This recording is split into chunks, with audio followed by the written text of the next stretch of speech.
Hello, welcome to Discussing Tabletop for January 20th, 2018. It's episode 62. My monitor, like, off kilter a little bit there. That's a little better. Doesn't blur me out as more. Anyway, welcome to the show. So today with us, we of course have Wyrm as usual. Unfortunately, we're not sure what's happening with Joe. He cannot join us. So we have James, good old James, who hasn't joined in a while. I know from previous times that we show, and also if you've watched any of my player content, he has joined us before. So say hi, James. Hey guys. All right, why don't we dive into the show? Because we do have a docket for you today. We only have a couple of topics that we're gonna handle, and we might talk about other things just in general. First off, we of course have talking about Rivals Ixalan has had release. That's right. Sorry. Rivals Ixalan has been formally released from Magic the Gathering.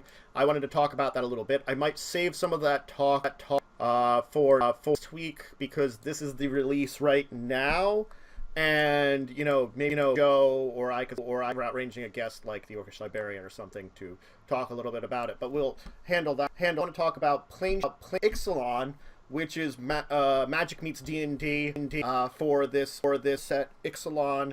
They've released it, so we can check it out now and see if we're talking about it. I want to talk about some of large maps for small maps, and both of them when it comes to your games. We might handle a couple other topics, and then we'll hand in normal topics for the week, which are of course the Kickstarter Korner, our week in top, and finally salting the table if you have questions for us. Let's dive in today. Of course, Rivals of Ixalan. Now, me and Joe did kind of hit stuff when we talked last week, and we had the pre-release last weekend. I in fact entirely that was going on last weekend. It was not scheduled in my mind. I thought it was I thought it was this week. Look at me go and missing things like that. Anyway, yeah. I mean, we talked a lot about the cards from this set. From what I've seen so far, it has a pretty good review, equivalent to has happened previous to the last set. Just Ixalan. People like it. I think I have a couple of complaints about maybe it's a little too fast. For most people, they like a little slower deck build to be built with this, but that's stuff that I don't really worry about too much. I don't know if there's anything major to talk about after that, with having hit it. James, did you want to try to take a look here and see if there's anything that interests you on this end, because you are our guest? And I know, a lot of us all talked a little bit about this previously anyway. I don't really know that much about it, but do you have a link? I have the card image gallery that I will send out here in chat for anybody to check out. If there's anything you want to check out. Getting a chance to look at things a little bit more. I'm curious because I haven't had a chance to go to the pre-release anyway, about how the entire ascend mechanic will actually work in the long run, and if it's something, I would put into a deck anyway. There's a lot of cool things like extra turn stuff with the Time Stream Navigator, other things that are neat. Anyway, how did the double face cards work? Well, most of the double face cards, they're on the one side, and when something triggers them, they flip over to the other side, is the easiest way to say that. Traditionally, they'll mention how they flip over. For a good example, Azur's Gateway, you draw a card, exile a card with your hand, and if you've exiled a card with cards with 5 different converted mana costs, you flip it, and then it becomes Sanctum of the Sun, which is very good, but it's very difficult to do that because it's getting rid of 5 cards that each have a different cost to them.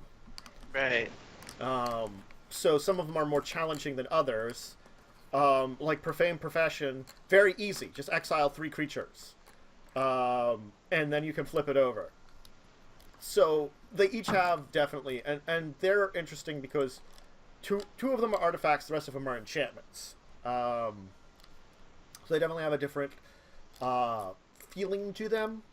I think the last ones were enchantments mostly, and maybe some creatures that could flip, but anyway, Pretty cool. How do you think that's gonna impact the game? Because like if people are trying to get rid of cards all the time, it might impact the playstyles of some people. I think these flip cards are a little different than some of the ones they've traditionally had in the past, definitely. The last time, like when they first introduced flip cards, it was with werewolves in the one set, because they'd switch between like their human form and their werewolf form, and that was where it originally came from. And they added in some flavor, but up until now, they've always been in sets related to that world, to the world of Innistrad, because that's the entire idea of like a gothic kind of horror place with transformations. Here, it's definitely different, because unlike those where they usually transform into an artifact might become a creature might become a creature, things like that. These are enchantments into lands, which I think is the unique thing about all of them, or whatever they are. Most of them are into lands. Actually, I think all of them transform into lands. And I don't think there was a lot of land-based transformation previously at all, if any, that it would become a land. So that's definitely a difference that's been within the Ixalan block. And most of them, I think that's the thing about flip cards, is unfortunately they have little cards that they put out with the sets that you can mark off, like you can basically proxy it in your decks, so you don't have to worry about people seeing that, oh, that's a flip card there. I usually like it just to I have it sleeved, because then I don't have to worry about it anyway, because I'm like, I could flip it in the sleeve, though sometimes the proxy card might be a better idea anyway, because it's just a little bit of difficulty flipping it over the sleeve each time. But anyway, well, the flip cards are neat, and they have a pretty good number of them. I think like me and Joe hinted at, these are all based on old legendary lands, old powerful lands of past. They're basically recreating with here. And some of them are certainly more powerful than the others. There's a couple that are unique, like the two artifact ones. We haven't had something like those in the past. Like Azur's Gateway, Sanctum of the Sun. Nothing has had Sanctum of the Sun. Storm Vault leads into Vault of Cataclysm, which is something we've had. I think said Tolarian Academy, and the others are similar. But I definitely think we'll probably hint on more stuff next week, hopefully when Joe can come back, and I know what's going on with him. But the set itself is out now, and if you want to try out the release, you can definitely go to it if you wish to. There's a lot of cool cards in it. But I think that's this is a good segue to lead into the other topic that I wanted to handle a little bit more and talk a little bit more about. Planeshift Ixalan. Because I think we definitely talked about it on the show here in the past, that Magic has been putting out, well, technically it's Wizards in general, has been putting out material that allows you to play in a Magic the Gathering world in D&D. And Ixalan, again, is no exception. They've just put it out this week, and it, of course, details everything you need to know about making your game set in Ixalan and the world itself. It gives some basics. It gives some things about making, like, suggested, like, different groups, the races that will be part of the groups, the backgrounds that will be part of it, classes that might fit within it. It gives some other, like, personality things that might help you out, like ideals, bonds, and other suggestions. Which is very interesting in and of itself, because that definitely puts us into, excuse me, all the different. It makes it very easy to you put yourself in the world when you have an idea of what races are good to play for here, backgrounds, classes, and they also, I do like that they kind of where was that? They had. They do have some reasons for cooperating, which is set in a little, like, sub-bar in the one area, because that might be, like, why all of these groups are cooperating together. And that's an interesting thing that helps it out too. So it's like a good reason to cooperate. All the characters are hopefully lost in a jungle. So somebody could be from the Sun Empire, another person could be like from the pirates, the other could be from the vampires, and you're all get together because you're lost in the jungle or something, and it ends up, putting you all together. And I think that also helps put together some ideas for groups. Now, of course, they do list all the races, which have some races which you can find in other places, and a couple of races that are new to this, like the merfolk, sirens, vampires. The merfolk, it has 2 different types, green and blue merfolk for colors. It has some basic land information, a bestiary. I love bestiary, so I definitely can say that, including things like a lot of different types of dinosaurs and stuff, and some specialty ones you might end up fighting. And I think the last thing I wanted to really hit on that they're talking about in this 47 pages, remember, this is 47 free pages with a lot of their magic art and a lot of information written on the side of it. So they did do quite a job here, is they have an entire appendix about talking about Magic's magic and making it more compatible with D&D's magic system. Because Magic's system has like colors to it, and they're talking about how that could relate together with some of their D&D side, with like the lands, races, and things like that. And I think that's a really interesting one to do, to effectively kind of be able to link people into a little bit of the system without directly like using the same systems that they sort of establish in their worlds to make it more compatible. But what do you guys think of all this as I'm kind of like spouting off everything about it? So I think this is really cool. I like the idea of a crossover.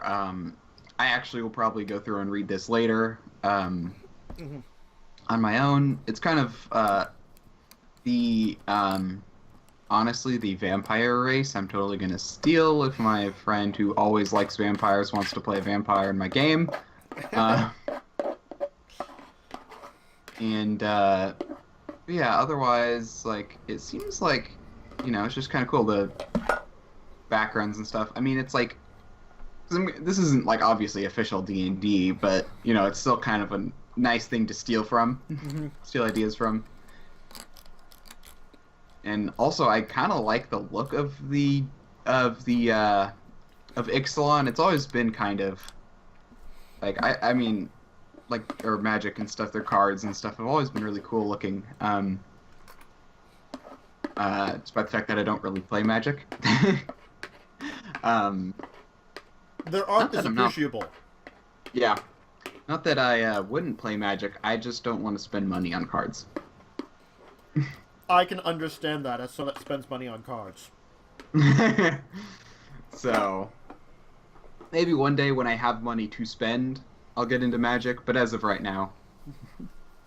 But anyway, it does look like a really cool setting, and it's just kind of fun to see how D&D approaches trying to shove a setting into D&D. I mean, because that's always a challenge. Yeah.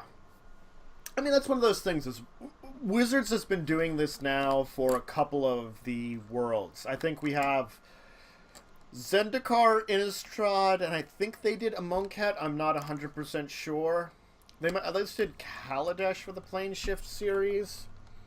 God, trying to remember all the ones that they came out with. Because I'm forgetful and can't spell today.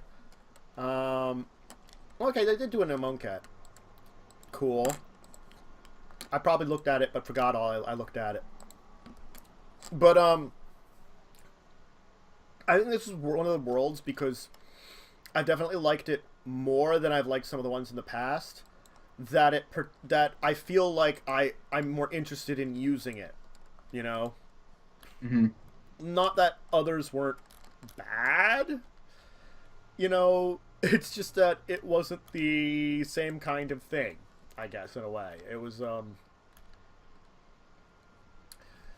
It didn't draw me in as much. Like, Zendikar was cool. Kaladesh was cool. Amon Cat, I was like, eh. But like for this one, I'm like, yeah, I can kind of drop into this one a little bit more, I think. James, do you need a link to find this? That would be appreciated.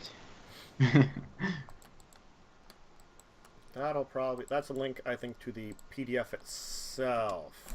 That should be it. Oh dang. Yes. I think the thing is also they have definitely evolved how well they do these things since the first one they decided to do, which was definitely kind of like oh, you guys are throwing together this? Okay. And you know, I'm assuming that the, you know, Magic people are talking with the D&D people, and they're actually, like, you know, working this out properly. Oh, of course. Yeah. You know, internal works together. They literally are, like, in the same company, so that wouldn't be hard. And the same building. And some of... I know I've seen that some of them have worked both on D&D and Magic in the past. I think they only work at it one at a time, but, you know, it's sort of like... You've got someone who's done some Magic who's over at the D&D, and someone who's done some D&D that's over at the Magic side, you know? Yeah, definitely there's some things I would love... I would love to play with this world, you know? That's one of those things is, like, every time I see one of these plane shifts, I'm like, I kind of want to run something in here. I don't know what I'd run, but I would love to try to run it. Yeah. And one of the things that's really cool is they actually have a map of Ixalan in here. Like, if you were to print it out, it would actually be a pretty good map. Yeah. And they give you an idea of the place is the thing, too. And which is great. I do like how, like... I think Joe and I choked because they had a Chupacabra card. Now you could have a Chupacabra monster. So now, in normal D&D, Joe and I can do what we did, which was give someone a gift of a Chupacabra, which is a terrible gift, but we can do it again. Honestly, I actually think that's really fun. Well, it's like, we're like, we don't... It's like, damn, it's his birthday. What do we get him? We have this Chupacabra we captured. Shoot. No, I think we captured 2 Chupacabras. We're like, give him one of the Chupacabras. We're like, well, I think our excuse was like, he's rich. He has a collection of weird animals, probably. Chupacabra. Is a bad idea. I do like, oh my god, you can have your CR30 Elder Dinosaurs, apparently. Oh my gosh, wait, what? If you look That's up a thing. Elder Dinosaur, well, yeah, Elder Dinosaurs, they're CR30, and then they have rules for using each of the different types of Elder Dinosaurs, that they additional things. I need to look up what the best dinosaur is in D&D. Because... They're gargantuan monstrosities, subtype Titan. AC 25. 676 hit points they each have. Immunities to lots of stuff. Like, I'm just kind of curious for the sake of,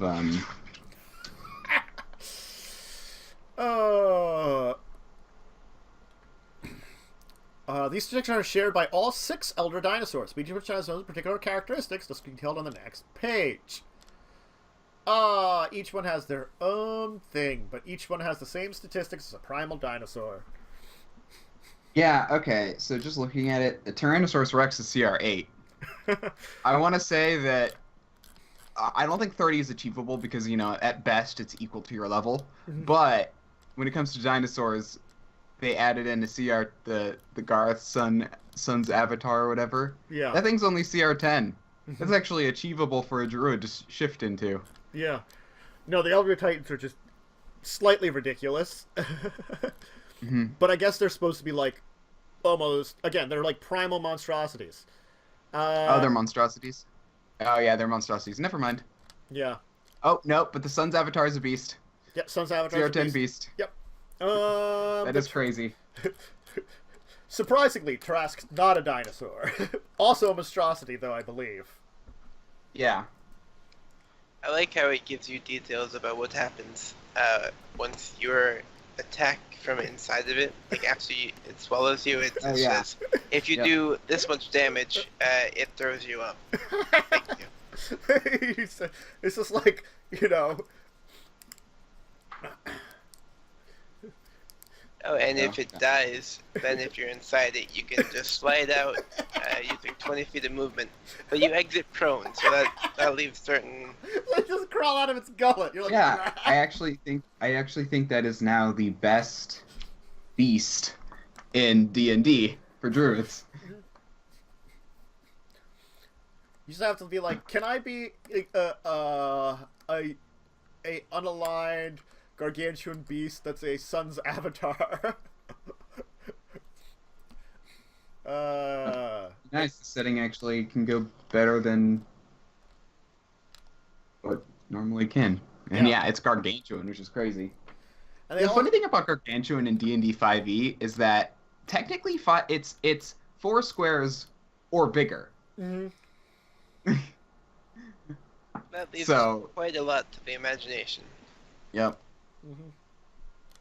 No, I mean they give a lot of rules for using different types of dinosaurs and what kind of stats they have. Like apparently Volo's Guide has a bunch of dinosaur stats you can use. Yeah, they added in a bunch of extra ones in Volo's Guide, but still none of them are as good as CR10. But it's like they're like the hammer skulls. They're like use the statistics for a giant goat to represent it. Other ones they're like, you know, Sligosaur, Ankylosaur, Triceratops, but I like how they're equating. I think the only thing that they like, like the sailbacks are giant crocodiles. Allosaurs have their own stats, and then there's the frilled depth spitter, which I actually have information for, so you can get Dilophosaurus. Yeah, I'd steal that for a Dilo. Yeah. I'm very disappointed in the Chupacabra. It's only challenge rating 3. Look, and for something that's been terrorizing goats for all eternity, that seems quite low. But that's like that's what they are, though. Is still kind of decent. Like, I mean, yeah, like a single player could probably take it on, but it's still like, they're not really pack hunters though. The thing is, the Chupacabra in Pathfinder is like CR2. Yeah, actually, according to Xanthar's Guide, you actually have to be character level 7 to take on a CR3 monster by yourself. Oh, here it is. Yeah, Chupacabra from Bestiary 2 in Pathfinder is CR3 also. So it's also CR. So they have the same CR. They kept their Chupacabras relatively the same. They probably were like, eh. Yeah. And honestly, CR, actually, if anything, this one's more powerful because CRs in 5e are actually slightly more powerful, I've kind of noticed. Yeah. That's true. Like, a lone CR tends to be a little bit better than a lone CR in other games. And then groups just get crazy. Yeah. No, I do like how they definitely give a full bestiary of different things that you can encounter, and a lot of suggestions for various things that you can encounter, like, and that's helpful too, you know, and giving you an idea more than just the creatures that are here. Like they use like Vrox is something they represent to Ixalan's demons, because apparently there are demons in the area, batwing creatures that just like use Vrox with the batwings. Or, well, they do have the Sunbird statistics, which is CR13, gargantuan monstrosity. Just because it's like Phoenix, only not. Yeah. Yeah, good times. Now I really want to send Chupacabra versus someone in a D&D game though. I'm tempted to. I like a Chupacabra. What can I say? I find them hilarious. But getting back to the settings, I do like, that map of Ixalan's really nice, definitely too. The maps that they've got and the basic geography, because though I have to turn my head on the side, it's interesting because like I don't think I've seen like an actual map of Ixalan otherwise. They might have had something on a card somewhere, but that's harder to see. this is a decent-sized map that even if you're not going to play D&D as a Magic player, maybe, like, I'm a big lore person when it comes to this kind of things. You know, I love the worlds that they establish, you know, in Magic, too. So, I find that fascinating. Definitely this is an interesting one to play in because it's about exploring ancient ruins in a jungle and dealing with other factions. You know, that sounds like there's so many different games ideas you could come up with this just on its own. That's wonderful. And I think if I ever ran something in Ixalan, I would kind of do a meta thing and make there be like they actually play Magic the Gathering as like a pastime. I would love that. That'd be great. There's these cards that we've assembled, you know. Yeah. Well, it's more like oh yeah, we based off our world, we made these cards to Yeah. It's kind of like Gwent, you know. Yep, Gwent in the Witcher series, yeah. I do like how they also have who created and intended to use magic items that you can add in. So it's like not only can you have magic items, you could make it that it's like it could be connected with like an ancients, or it could be connected with one of like the groups currently now. Like you could find like something that's from the Legion of Dusk or like a dryad type item. And that's kind of neat too. And I love treasure charts anyway. You know. Yeah, treasure charts are always fun. So they definitely added a lot of cool things, and the races are definitely some of them that'd be interesting to play too. Goblins and orcs, and a vampire has a feat. Ooh, Ixalan vampire only. That they can transfer the lower half of their body into black vapor, allow you to float through the air. You become like a genie, like the bottom half genie kind of thing, only it's smoke. Interesting. Anyway, I think we kind of hit on most of the stuff when it comes to Planeshift Ixalan. It's cool. If you want to check it out, I definitely recommend getting it. It's free on Wizard's site. I did leave the link in chat if you haven't seen it already. I'll have links for it in the description when I put this up later on in the week. But, A, maybe you want to run a game there. Or B, maybe it's got something that you can convince your DM to allow you to use. You know, maybe you want to play kind of vampire character, and this might be a version of a vampire to play. Or because the merfolk here are amphibious. Maybe you want to play a merfolk and play like one of the amphibious merfolks of here. Wait, oh my gosh, actually this may be perfect for a race I was actually thinking about adding in. Yeah. Hold on. I didn't look super close, I didn't realize they were amphibious, and I was thinking of an amphibious race. Yeah, and basically they have two versions: those that live more in the forest, and those that live more in the shorelines and oceans. And a little bit of difference between them is kind of interesting. Ooh, the green ones get a druid spell cantrip, and the blue ones get a wizard spell cantrip. Interesting. Yeah, it's one favors the land, the other favors the water. That's definitely cool. Ooh. I kind of feel like... Yeah, this would be an interesting merfolk just to play, definitely. No, they have some pretty cool race selections here, definitely.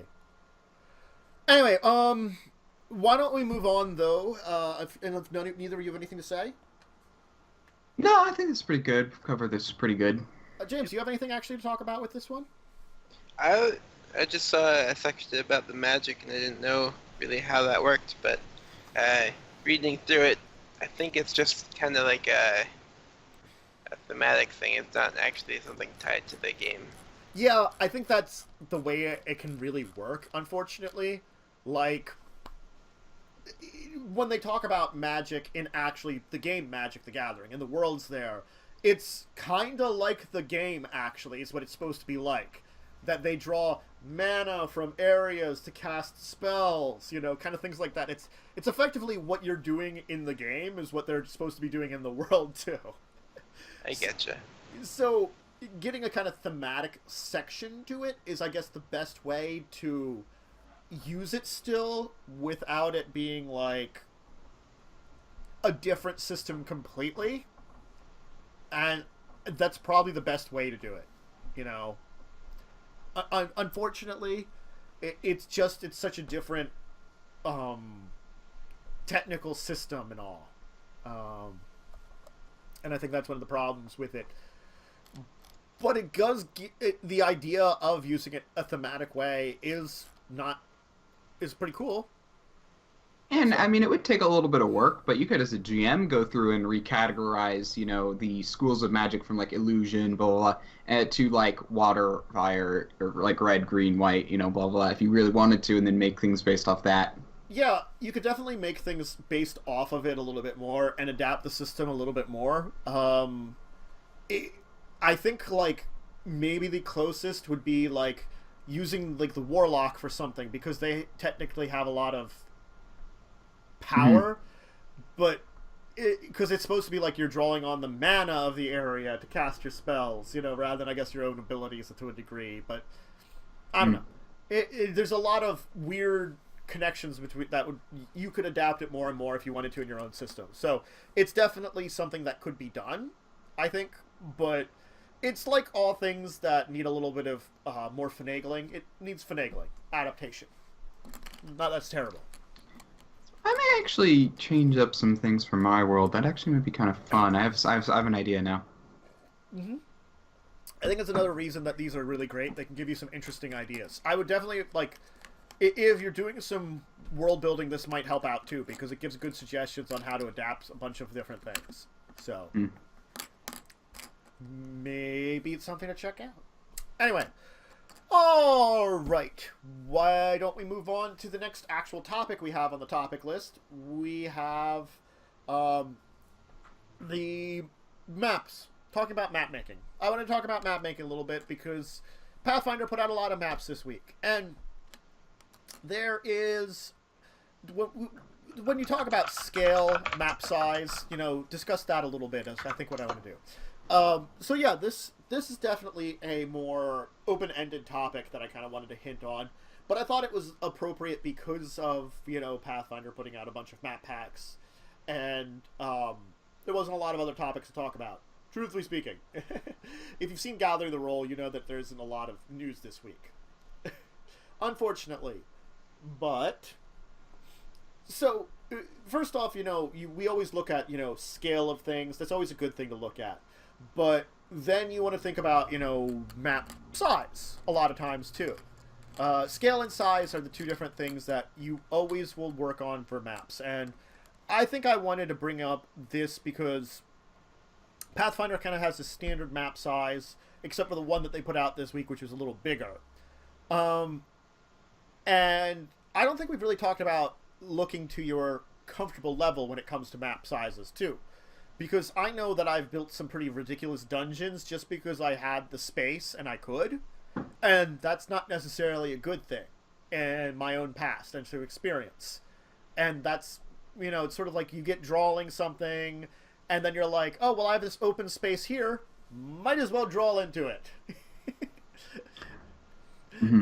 Yeah. Yeah. Like for me with maps, as I've been doing as I've been GMing and trying to do the this stuff, especially for Bastion Frontier, as I kind of like draw maps, it's like I actually found like the first map I made, the one that we the Celia Mines, gigantic. I did not realize how big that was until like we went to play on it, and I'm like, okay, there's no way they're actually going to sit through and clear this dungeon. That'll take way too long. It took one game for this small branch. You know, it'll take more games for these other two. I figured that's why I went through and did that like quick way of clearing it, or I did a skill challenge instead. And now I know to keep things a little bit smaller unless I want it to take multiple games. And the hard thing is kind of getting that judge. I started to find like a 25 by 25 to 30 by 30 is kind of like the appropriate map size for a single encounter of a session. You know, you can get in on that plus a little bit of role playing before and after, and it's pretty solid. Yeah. And so, but yeah, I mean, it was kind of crazy. Just I'm like, wow, okay, that was really big. No, and I think that's one of those things like going back and looking at some of my own maps. Like, for example, if anybody's been watching me when I'm doing my RPG world building, when I do the Castle of Vane, where I had literally like 100 rooms to this castle, and I'm like at the time, it was because I kept like putting like I did like a base level. And then I was like, I want this to be this many stories, so I'm going to keep adding levels onto it. And, because that was that big, it has to reflect similarly that big, you know? It kind of like that, and it kept building off of that to a degree. Well, I want to say, Curse of Strahd's castle oh my God. has, like, 88 rooms, I think. Yeah. This one. Yeah, 88 rooms in Curse of Strahd. Like, and you went 100? Wow, that's crazy. Like, the Curse of Strahd Castle, anyway, the way it's built and the way that the entire adventure is, you're probably not going to be clearing the entire thing / exploring the entire thing. You know? Oh, yes, you are. Really? Players tend to. There's reasons to go to, like, every part of the castle, and the more you explore outside the castle, the more you actually have to explore inside the castle. So there's kind of this thing there where it's kind of like, you end up going to most of the castle. You might not go to all of it, but you'll go to most of it. I mean, I think I do have to agree with that to a degree, that my players ended up going to a good chunk of the castle, but it was really, some of the areas they went to was just by their own mistakes and stupidity. You know? And other than that, there was entire sections of it that they probably wouldn't have encountered if, like, people didn't run ahead. Hint, hint. I think that was that present company, James? Was that you that... You're welcome. We explored more rooms than ever before. I'm not saying who's responsible, I'm just saying I will accept thanks. Yeah, because I think it's what, you ran ahead and got trapped in a dungeon? Yeah, I fell down like a chimney into a pit of water that somehow existed, and I know exactly where that is. GMing that, I know exactly where that is. Yes, the chute trap into the cell filled with water. Yep. And then I had like an entire argument of how we could overcome the chute trap, and I'm just like, it's a simple system that the rock goes down with enough weight on it, dropping you down. And they're trying to come up with elaborate ways of disabling it that are like, that wouldn't work. What are you trying to do? Just walk over it one at a time. Let's be real. Just one at a time. Fine. It's like if you want to make it that you can get down there, like, you know, it's like jam something in there and throw a rope down there or something. God damn it, they never did that. But no, I can't remember how I was rescued, but I definitely remember falling asleep while they were discussing trying to disable a board. The trapdoor in order to get to, yes. Yeah. It took them way longer than it needed to even get you back. It was kind of terrible. But no, I think yes. When you build a dungeon, you can do like an epic, like 80-room dungeon or something. But you have to remember, like in Curse of Strahd, that was like the penultimate area you're going to be exploring. You know, and again, yeah, it's almost made that you're going to be making multiple trips there. I think that's another reason that I think, like, the castle I built, I wanted to cut down the rooms to, like, 60, because it's like, I was only really planning one major trip here. You guys might come back, but it wouldn't be to, like, explore more. It would be more like, oh, we remember something. We can do something about it. Things like that. Yeah. Where, and, like, oh, sorry. Well, I was just going to say, where you don't have to do the same major amounts of, like, actual, like, role-playing. You kind of just, like, if people are going there at that point in time, you're just like, you're there, you know? Yeah. And the other two, like, large dungeons in Curse of Strahd are, like, 50 and, like 53 and 42, rooms, for those two. And it's kind of like, those took, I mean, one of them took my players, I think they both took my players, like, 2 games to go through and clear. which is fun. Like, I mean, that's not a bad thing. You know, sometimes it's just fun to have those like multiple session dungeons. Yeah. But at the same time, it's kind of like, was it? No, I think it was 2 or 3. I don't remember. It was hard because like we had some weird split thing that happened because like one of the players couldn't make it, but at the same time his character wasn't there, and then I had to do a little thing with him on his own, and then so I don't remember how much that went, but yeah, I mean it took him like 2 or 3 sessions to clear those, and it's like that's still a lot. Like I found that if I'm gonna do rooms, it should be kept to probably like if it wants to be cleared in like 1, it should be kept to probably about like 12 rooms or less. Yeah. So getting an idea of how many like rooms per session, definitely that's it. And you also want to plan out like not like a good session of like 4 hours. You could probably get like at most 4 encounters in, like 4 more combat related encounters decently. Yeah. Because you don't want to overload it too. So it's like you have to figure out combat based encounters, role playing based encounters, rooms. There's a lot of judgment when it comes to building maps out. Like number of sessions, as we were saying. There are other things which definitely it's going to be like on a different scale. Like let's say like higher scale maps, you change things entirely at that point in time.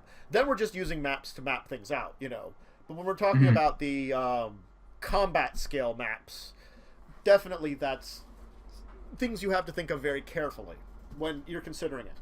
Like a 60 room map that I would want to be like, maybe 4 sessions or something at most? Yeah, and like you could probably get it done in like 2 or 3 if the players move a little bit fast. Okay. Yeah. Oh, I don't want to minimize that. Accidentally minimizing things to mess with stuff. I may have been frozen up there for a little bit and didn't notice. Image frozen in time. What was I? I was saying something. Scale. Scale. Yes. Oh God. Yeah, but like the good example being that 60 room place I'm working on. I'm trying to figure out where the encounters are appropriate, where you are going to put appropriate information. Because the fact is, like, the castle itself that I am building will still have 100 rooms. It's just the fact is, I had defined 100 different places. There's certain places like hallways I can get rid of. Some of the rooms you can just combine into, it's this type of room. You're not finding anything there. Or you can just make a note of like, this one of the rooms has this. Those things help you to cut down on rooms, especially if it's not major encounter rooms. Like guard towers. Maybe your whatever building has it's like a castle, it has 4 different guard towers. Guess what if they're all exactly the same? Then nothing's happening. Maybe one has something slightly different. Then you can be like, then the northern guard tower has this in it that's different. And you can call it a day that, like, if everybody else goes to a guard tower, they're like, oh, it's a guard tower. There's nothing here.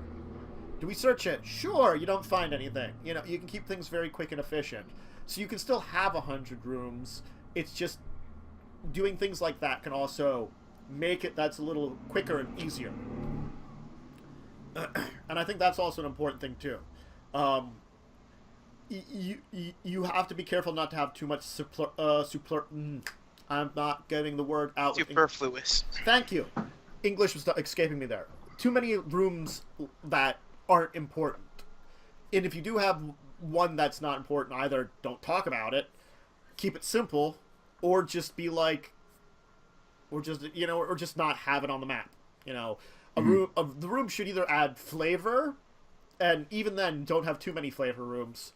Find some kind of treasure or an encounter. I think that's one of the major things about a map. Whether the encounter's combat or not, that's also another thing too. But James, do you have anything to add when we're talking about map making?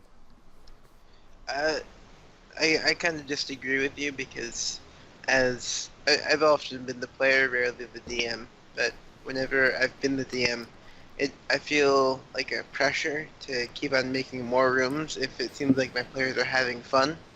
But I need to remember to rein it in and be like, this is not like a 50-acre wide mansion. This is supposed to be like a shack in the middle of the woods. So it's good to keep things simple. Yeah.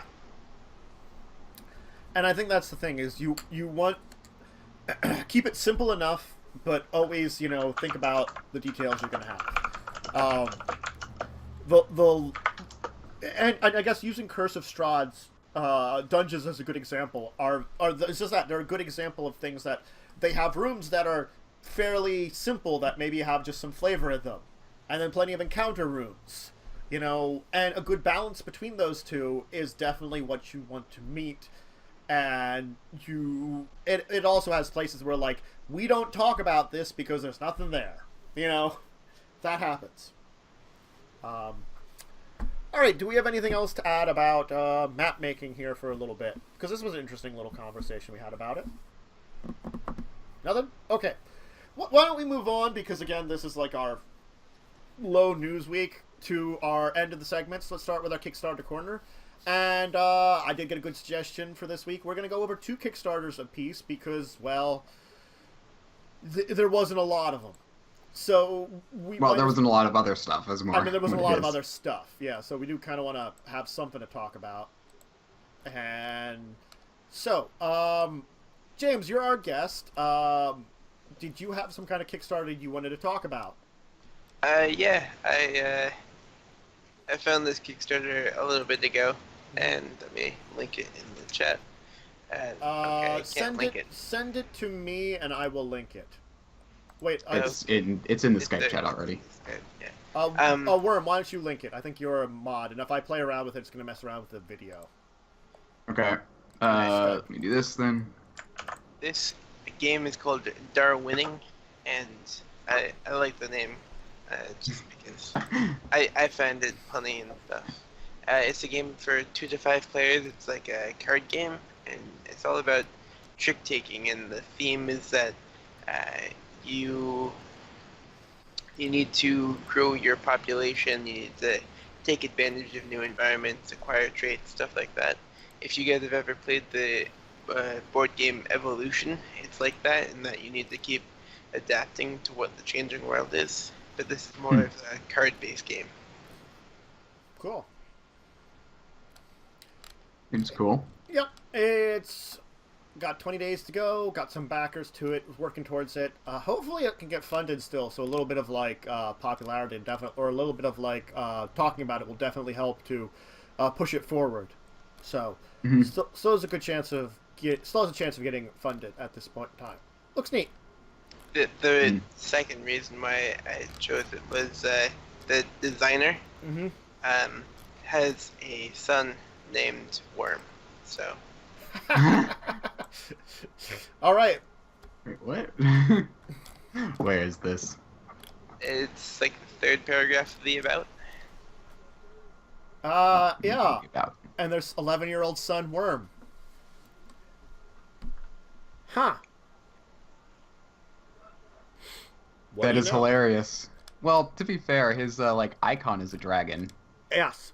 For the Kickstarter, the person kickstarting it, so it's like I'm probably likes dragons. Cool. So Darwinning, it's up now.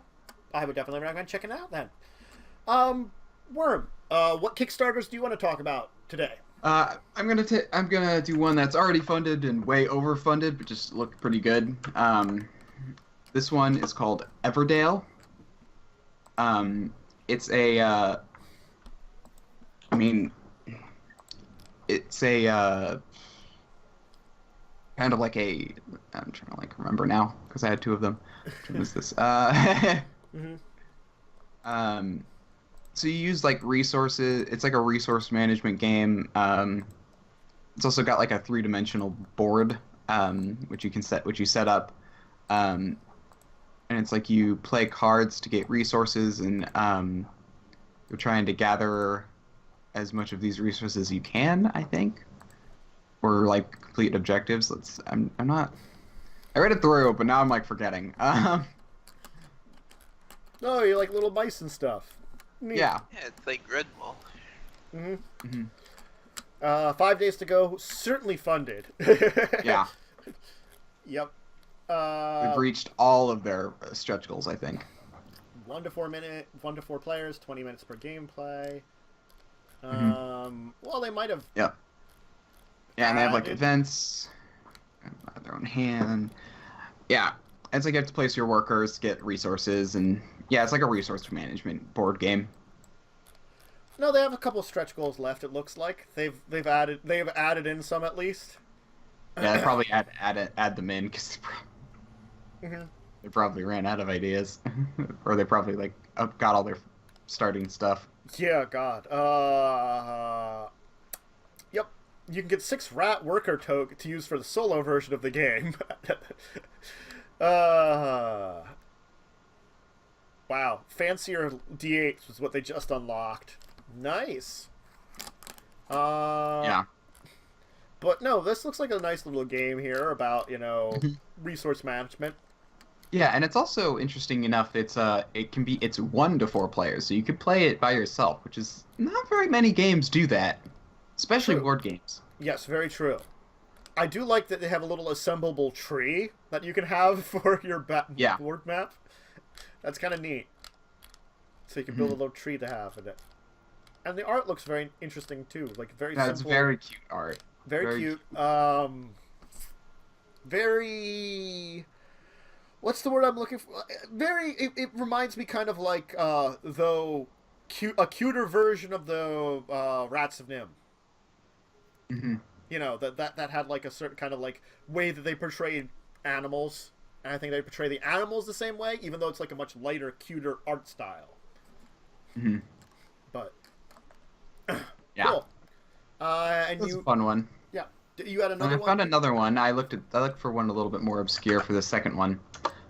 It's called Nuts for Nuts, and it's a card game about like you're trying to collect nuts, and you play these cards, and you can like steal like for example, like one of the cards example is like steal 1 nut card from another player. It's like you can kind of like it's basically just trying to gather a certain number of these cards with from the like between like your and just the first one to a certain amount wins. It's pretty straightforward concept. While ducks lurk to attack you. Yeah, the ducks. So the funny thing is they have a picture of a really weird duck, Duck Noble. It's like Chernobyl. Yeah. But it's like it's a radioactive duck. But the thing is like I don't actually know what the ducks do. It's probably like things that do bad things to other players or something, I would guess. But it's kind of a funny concept. Wow. It's like these ducks. No, there's definitely a funny little game. Interesting. Cool. Yeah. Neat. All right. Cool. As for myself, it was actually a really nice Kickstarter week, I have to say. There's definitely a bunch of interesting ones. I've definitely talked about certain ones. Just as a basic discussion point for a second here, because I forgot all about this. Try Planetary by Steve Jackson Games as a Kickstarter. It's technically a remake of a very old 80s game. What the hell can we think about that one? They're re-releasing something that hasn't been in print since the 80s. Came out in the 70s with a 2nd edition, so it's a revamped, like, 3rd edition that they're technically kickstarting that. Is this a better idea for Steve Jackson game than yet another Munchkin one? I don't know. I'm so suspecting of Steve Jackson games at all times at this point in time. Yeah.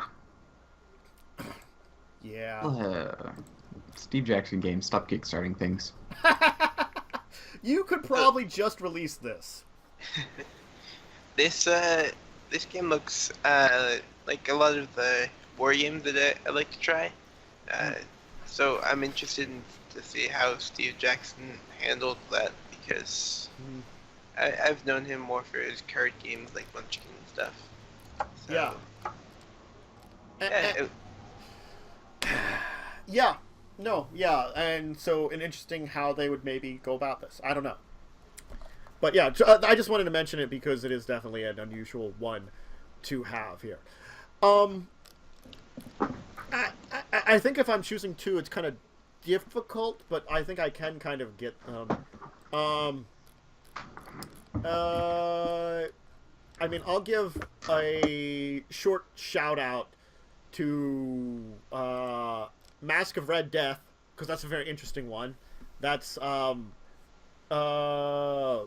being all about like the Edgar Allan Poe story and becoming the most noble of nobles and not getting killed by the Red Death. That's neat.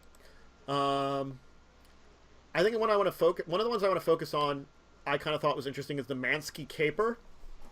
That one was kind of an interesting one, where the idea is that like a mob boss goes on vacation, and a whole bunch of people are, like a whole bunch of other mob leaders are going into his house and try to steal stuff from him, but the stuff might be booby trapped, so you have to sort of like press your luck and by robbing.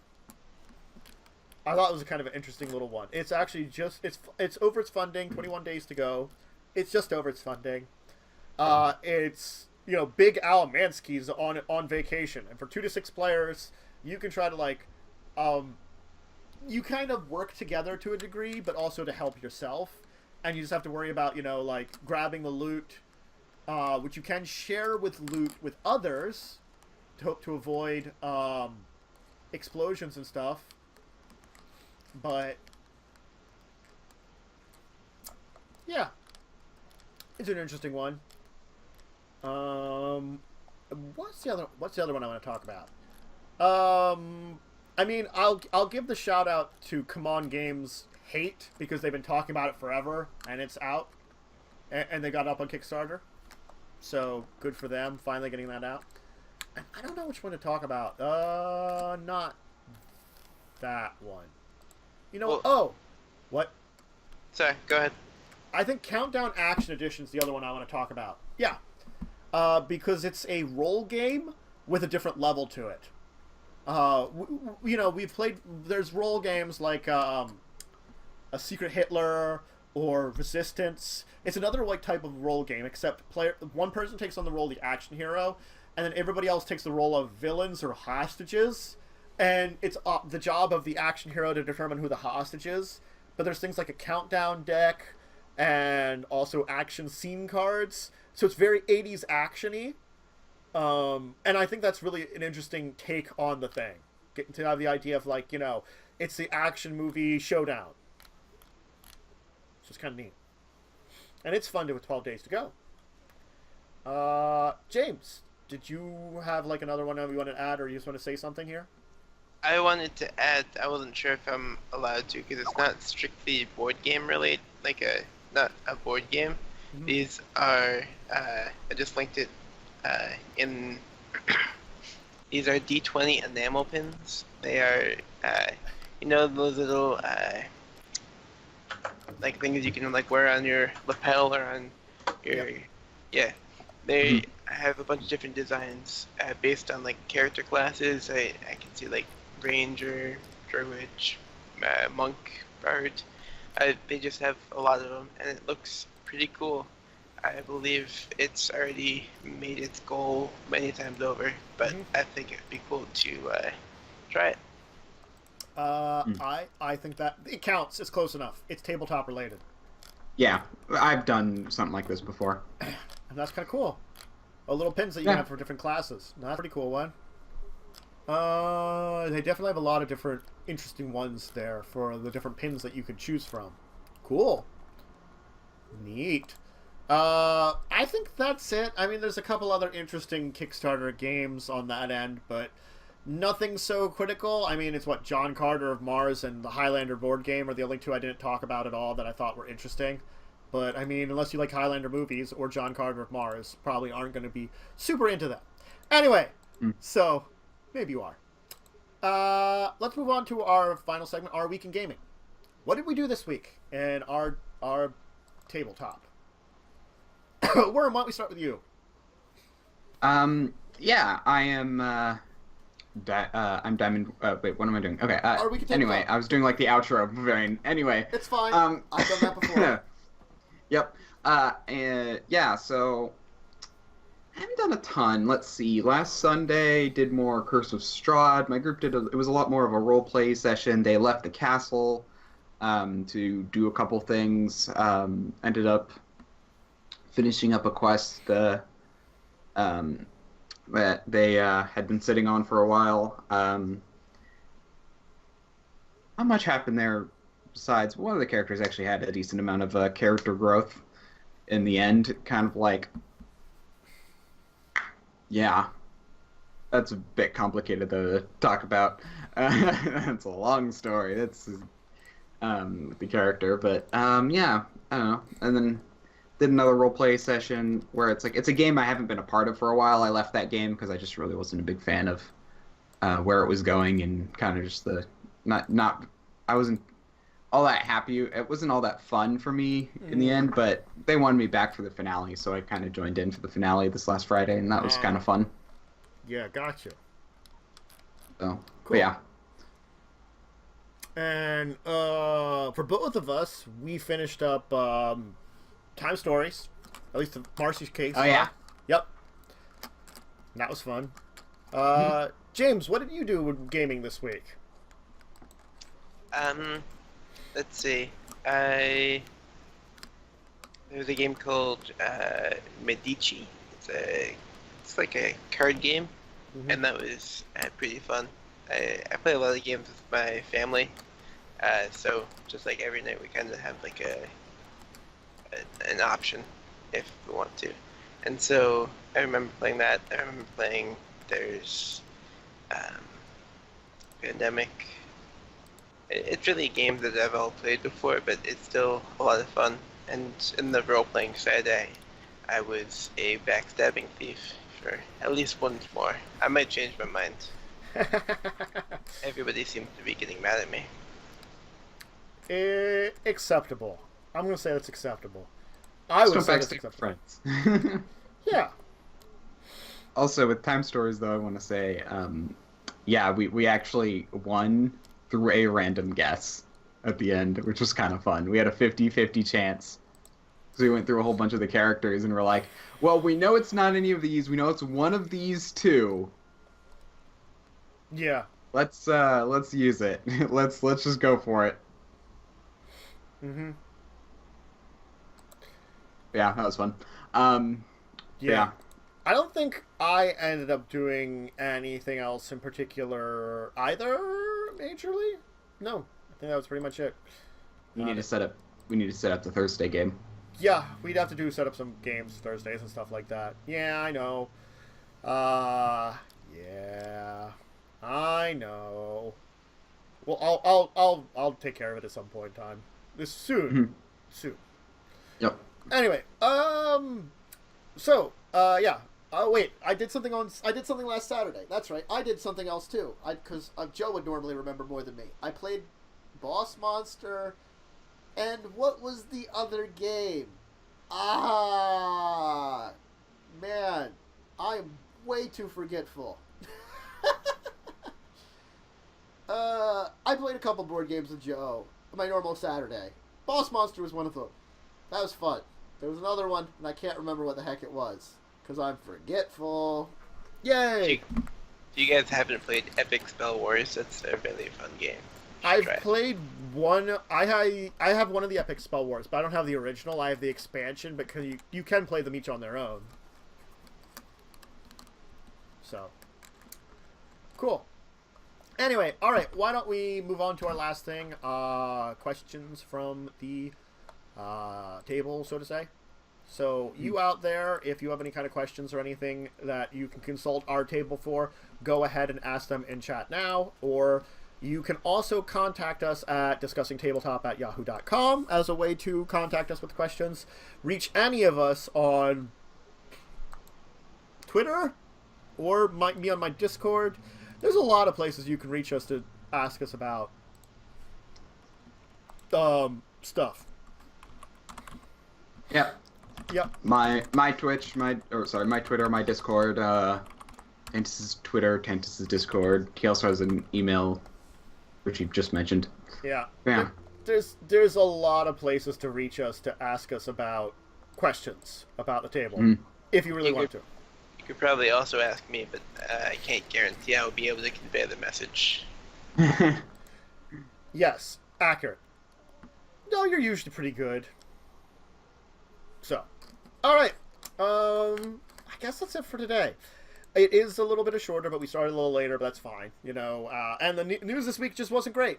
Thank you definitely for James for joining us. I know this was a little last minute anyway for you. And thank you, were you able to join in and help us out here? Definitely. Is there any place in particular people could find you, or you might want to be found?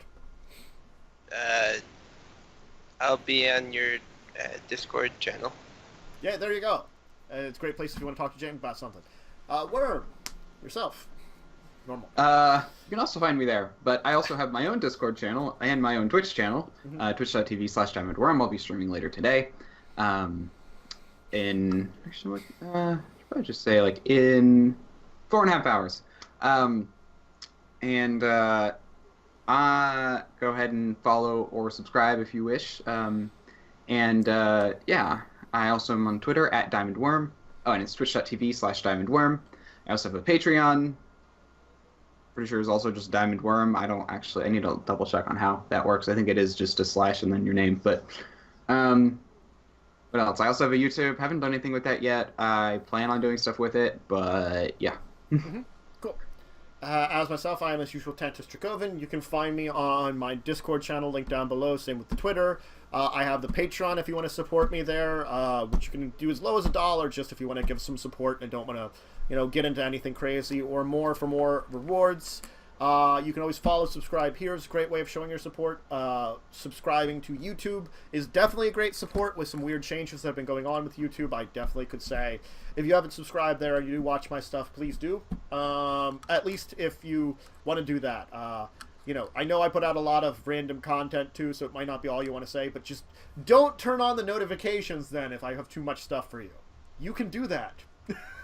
I know people, there's options for that, but the subscription definitely helps me out, actually, at this point in time. With changes in YouTube. But anyway, thanks to you all for joining us. I hope you have a great day. I'll be back tomorrow at very least for spontaneous Sundays in the morning for the morning stream. Probably something else in the evening. As Wyrm said, he'll be back later on today. James will probably have to join us either for some more PUBG or 7 Days at some point in time. All glad to see you. Hopefully Joe will be back next week. Again, thank you, James, for joining us. And we'll see you all when we see you all. Probably at least me and Wyrm Monday. So, bye, everyone. Bye. Bye. Go Eagles.